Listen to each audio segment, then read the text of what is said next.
If you like what you're hearing, put your money where your media is by supporting ad-free independent podcasts like this one. Go to lauraflanders.com/membership, and thank you.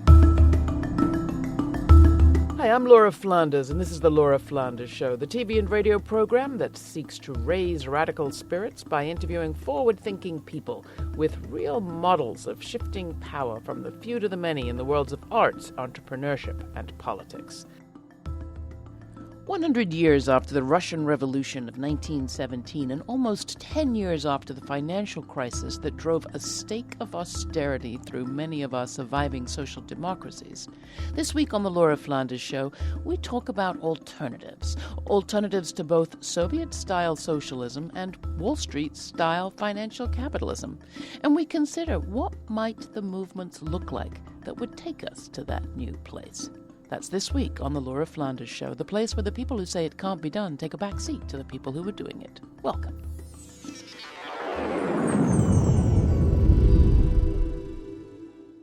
For the last couple of years, I've been part of an initiative promoted by the Transnational Institute in Amsterdam, incorporating activists and organizers from all over the world in a conversation about what many are calling new politics. If the Russian Revolution is what 19th century factory workers and peasants came up with to challenge inequality under industrial capitalism and feudalism, and social democracies with their taxes and social programs were what liberals in the 20th century came up with to tackle inequality under financial and corporate capitalism, what might activists in the 21st century come up with to move to a less exploitative world, a world where power is more equally shared? And what might the movements look like that take us there? In the winter of 2017, I was part of a meeting in South Africa that pulled together many participants in TNI's New Politics think tank. This week on the Laura Flanders Show, we're sharing some of what was exchanged there in the way of ideas, experiences, lessons learned, and aspirations. Take a listen. New politics for me smells. Nolene Morris, co-founder of a community-led youth organization in the Eastern Cape of South Africa. And tastes of the practical. It's about implementation. It's about getting your hands dirty. Jerome Roos, founding editor of Roar magazine. We're facing a deep sort of metabolic rift between capitalism and the sort of planetary life support system. And at the same time, we're facing this sort of deep political crisis in the sense that you have all these far-right types emerging, you have this falling public trust in representative institutions, etc., etc. Sean Sweeney, director of the International Program for Labor, Climate and Environment at the Joseph S. Murphy Center in New York City. For me, it's a synthesis of the best of the old politics and also a creative approach to new forms of political organizing and ideas that are coming out of the younger generation all over the world. Fiona Dove, Executive Director of the Transnational Institute in Amsterdam. Actually, in a way, the new politics for me is about what we are for. Dominic Brown, Media Officer, Amandla, Cape Town, South Africa. I think old politics doesn't resonate, it doesn't speak to people's hearts nor minds, and so I think that's one of the main reasons why we need something different. Jerome Roos, founding editor of Roar magazine. The main challenge for the left will be to sort of reinvent this notion of a post-capitalist society and to gather public support behind the idea that, yes, it is possible to create something non-capitalistic. In Barcelona, one of the worldwide references on new politics. Mayo Fuster Morel, research fellow at the Berkman Klein Center for Internet and Society in Spain. We have been able to build an alive alternative economical scheme connected to commons collaborative economy, and also to gain the government in the city through the citizens' candidature called Barcelona Común. After the global justice movement, there was several waves of social mobilization around things like housing, which one of its leaders now is the mayor of Barcelona, Ada Colau. Also around the environmental issues, and also another element is around the free culture and the digital commons. how far internet bring a new possibility of generation and access to knowledge. The creation of ideas, Ashok Subron, activist, trade unionist, Mauritius. This debates and philosophical debates also stems from, can ideas be private? Can somebody say that we can put what they call intellectual property? Can idea be the property of of a private institution? So this is how the technology, the information technology, and have given a new dimension to the already existing desire to live, produce in common. So why new politics now? Okay, I would say that first, the movement that had the aspiration to change society, okay, hadn't achieved its goal. Secondly, power is less and less within the people's hand, and with the what we call globalization, neo-globalization process, power is more and more removed from the nation state. So there's a need for people and citizens to recapture power. And secondly, the political system that we inherited in my country and in many countries, which is based on representational democracy, no more fulfill this need to express the people's power, people's feeling, people's need the way they want the economy to be run. This commons frame that I'm starting to see emerge. Fiona Dove, Executive Director of the Transnational Institute in Amsterdam. It's a very broad church, but it offers a sense of vision of the public space, the people space. It's about the humanism. Dominic Brown, Media Officer, Amandla, Cape Town, South Africa. I think we need to put a humanism at the center of any kind of project that we're trying to develop today, because that is what I think resonates with people, what it means to live a human life. The question around social relations. Donna Andrews, Food, Politics and Cultures Project, University of Western Cape. Specifically in relation to the ecology, in relation to nature, and specifically to women, converge in a particular way than before. This is the Laura Flanders Show. I'm Laura. You're listening to a special report. 100 years after the Russian Revolution, is a new politics of liberation being born? Many of the activists and organizers you're hearing from here were brought together by the Transnational Institute's New Politics think tank in South Africa in early 2017. Want to see footage from this meetup? You can watch the show at our website and see all our guests at lauraflanders.com. You can also download this podcast for listening on the go. And if you like what you hear, how about writing a 1 or 2 sentence review? Just takes a minute. Independent media is a collaborative affair, and we rely on you to spread the word about this program. Next, what contribution has feminism specifically made to our economic analysis of 21st century capitalism? Take a listen. I'm here to co-create a new politics. The people who love life, who love nature, and what. Kashmira Bani of Resistance Alternative of Mauritius. And who recognize that the decline of our society, the destruction of life, is strictly linked to capitalism, to this overproductive model, economic model, to this over-consumerism society, to exploitation, to the patriarchy, to extractivism, etc. What I see as a basic step into the creation of a new politics is about first to decolonize our mind. We have lived in a capitalist exploiting system for years, and it has infested our mind.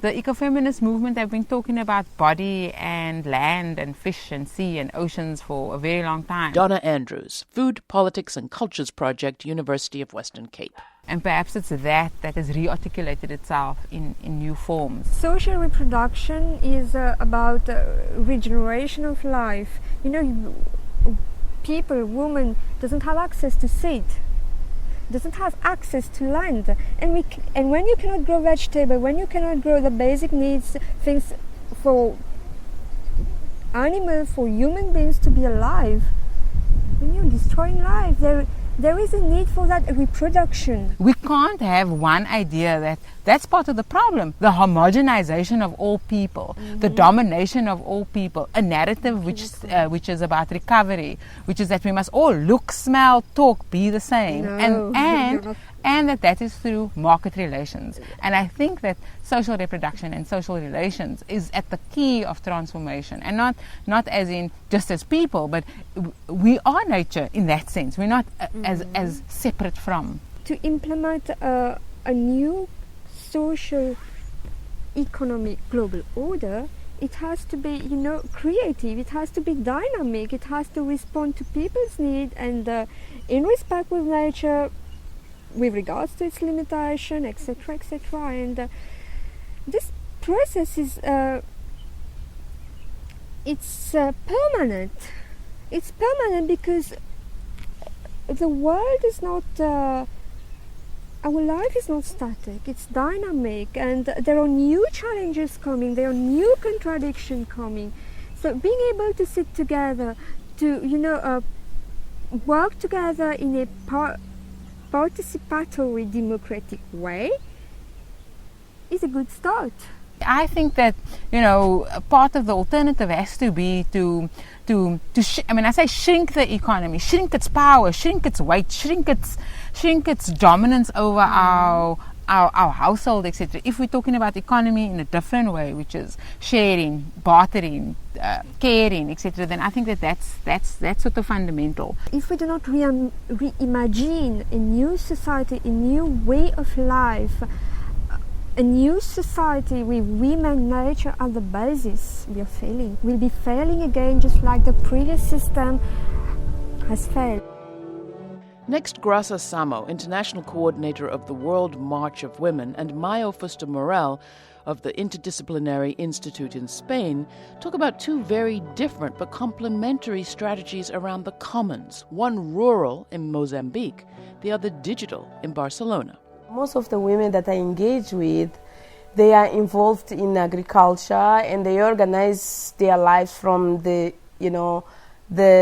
relationship with nature, the possibility of them to produce the food they want to eat, and to produce the other means of living which they need. Actually, we live in a reality where we don't have the state to take care of ourselves. We don't have the state institutions to deliver what we want, what we need. And it's the people, it's the women particularly, who organize the community life.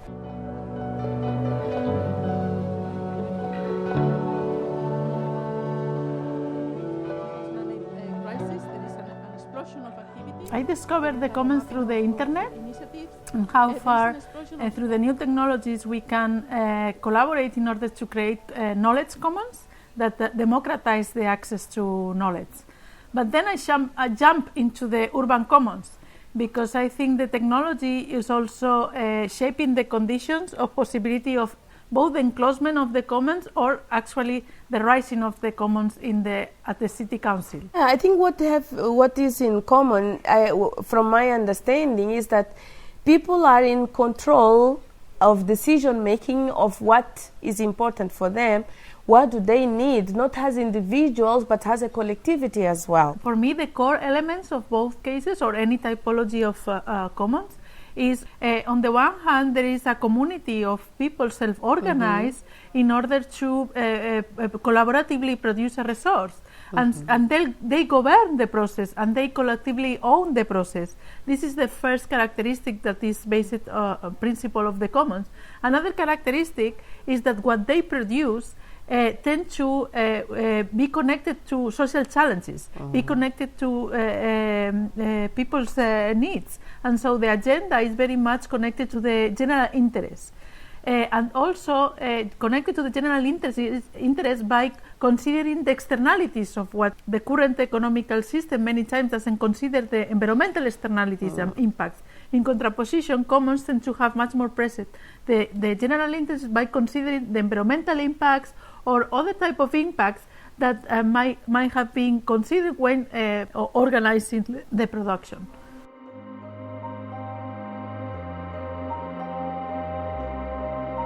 We fail to think what can be common because we fail to define development on the right way.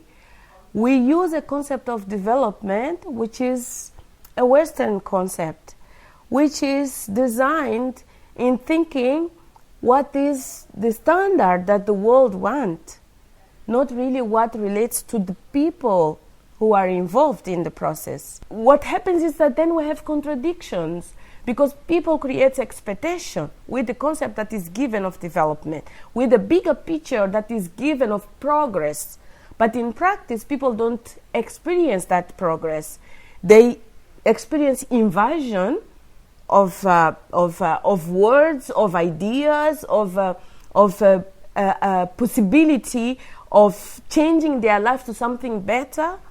But in practice, this is not happening, and it ends up. They end up realizing that this development is a myth.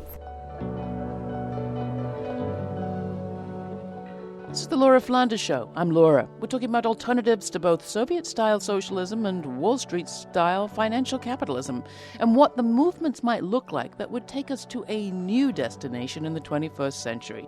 In this special report, you're hearing many of the activists and organizers that were brought together in the winter of 2017 for a meeting in South Africa hosted by the Transnational Institute. You can watch this show and find more information at our website. That's lauraflanders.com. And if you're enjoying the podcast, recommend it to others. We rely on you.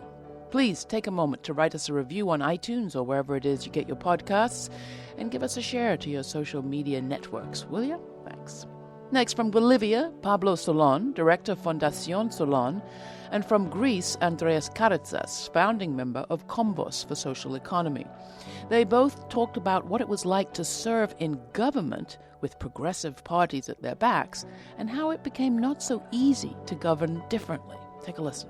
We had a program that was called Vivir Bien, Living Well. And we said we don't want to live better than others. We want to live well, in harmony between humans and in harmony with nature.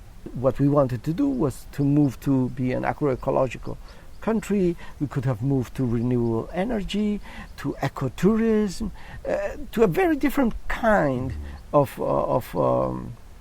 we don't want to use the word development, but of vivir bien. But we didn't do that. Why? Because we were not conscious, because we were captured by the logic of power. So I think that when we speak about a new politics, it means the mistake was, yes, we wanted to do what the traditional left wanted to do always.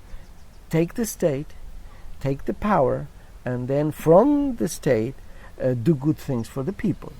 And I come to the conclusion that that will fail.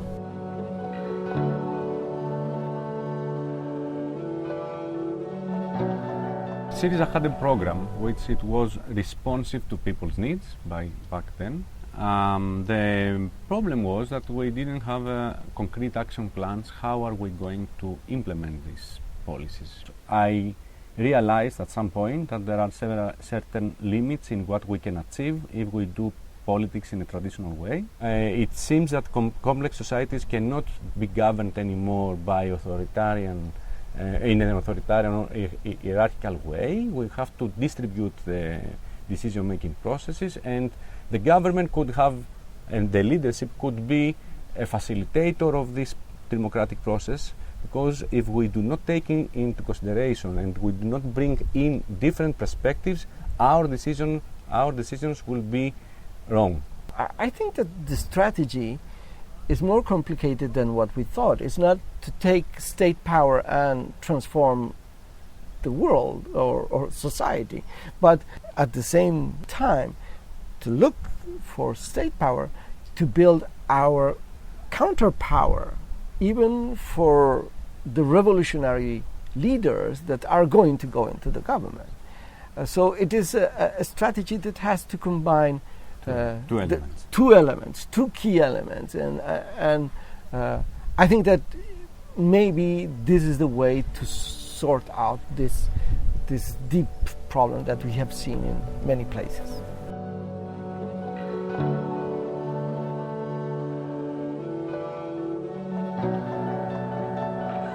Dominic Brown, Media Officer, Amandla, Cape Town, South Africa. The left needs to find ways in which to relate to movements that's happening today. Donna Andrews, Food, Politics and Cultures Project, University of Western Cape. I think any radical work all the time, everywhere, is a form of activism, and activism has to happen and does happen with intellectual engagement, organic engagement. Patricia McFadden, sociologist, activist, feminist, Swaziland. Crisis has generated opportunities for us not only to look back and immediately focus on why we are where we are, but really to imagine a different kind of future. Next, a discussion between two young activists from very different parts of the world with very similar concerns. Jeannie Strong is co-chair of the Black Youth Project 100 in Chicago, and Masera Maru was a student activist in the Roads Must Fall, Fees Must Fall campaign at the University of Cape Town. It was the killing of Trayvon Martin and then the acquittal of George Zimmerman. And I think myself, I was situated in this really interesting point in history where a lot of young, like black millennials were understanding that there is no protection for us. We're going to have to self-determine. We're going to have to figure out how to do this. And then we became a part of this longer legacy of like black self-determination. And so it's been since that time that we've been trying to not only critique the state, but also learn how to provide alternatives. This project of self-determination is important because it gives us an opportunity to break those things down, recognize our part in perpetuating our own oppression, and doing better. In order for us to build these alternatives, which is going past the theory, which is going past the dreaming and imagining, is to really take some deep reflection and some introspection on how we manifest these social hierarchies. And how can we break those down in order to build? Like, there's so much to dismantle internally. Yeah. At the same time as, you know, opposing the state and pressuring the state, in order for us to even like actualize these things that we dream and we know in our hearts. We're understanding that in terms of breaking down these social hierarchies, we have to be able to express those values in the way that we interact. We have a very large emphasis on black queer leadership, queer leadership, gender nonconforming, trans leadership. And that when we talk about an issue, we're not just talking about it in terms of one particular group. I think liberation movements were kind of like a single issue movements, and I think there's now a clear refusal from our side in saying we will not write out people from history. It's breaking that Eurocentric mold that we've been formed in. I mean, I do it. I know other of us do it. We all kind of go into that mold because this is how we've been socialized. But if we can go back to a more authentic understanding of how we're connected to each other, how we're connected to the land, you know, like that is the way in which we can find a path forward by going a little bit backwards. For me, it's important that we continue growing and we continue learning. For me, it's about the learning, because I don't think growth happens without learning, or in the absence of learning. And I think where we're headed is building more transnational links, and strengthening transnational solidarity, because the fight is getting bigger and uglier, and it's coming closer and closer and closer to all of us. And I think it would be silly for us to wait until it got to our doorsteps. The piece that I'm resonating with at this point in being in this work is how deeply personal revolution is. If it's not in your heart, if it's not in your home, then it's not going to go into these external things. And I think sometimes because it's so deafening, the outside external force of like the state or the systems or the government, that we get focused there. But I think I'm learning more and more that if I can't look in the mirror and see like the blemishes on my face and be able to work with those and understand how I can change those things, then I'm not going to be able to have impact outside. So I think our movement is needing a lot of healing, a lot of truth, a lot of discomfort, so that we can grow, like growing pains, so that we can actually get to a revolutionary point.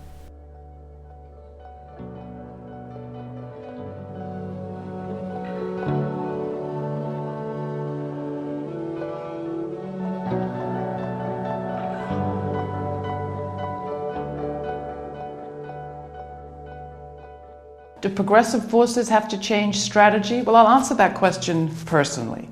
My grandparents were both members of the Communist Party. My parents were both supporters of social democratic parties. I've been part of social movements all my life. I've never felt that they were quite political enough, and I've never felt the parties met my needs socially, were socially conscious enough. So do we have to change? I think we all have to change.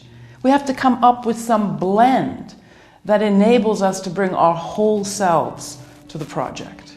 If all of this doesn't come together, bringing together the question of the commons and the social. Mayo Fuster-Morel, Research Fellow at the Berkman Klein Center for Internet and Society in Spain. The question of the gender and other sources of diversity and the reproduction work and the much more environmentally friendly and circular modalities of production. If all of this doesn't come together, only with one piece we will not arrive very far. Ashok Subron, activist, trade unionist, Mauritius. To citizens of the United States and the world, let us try.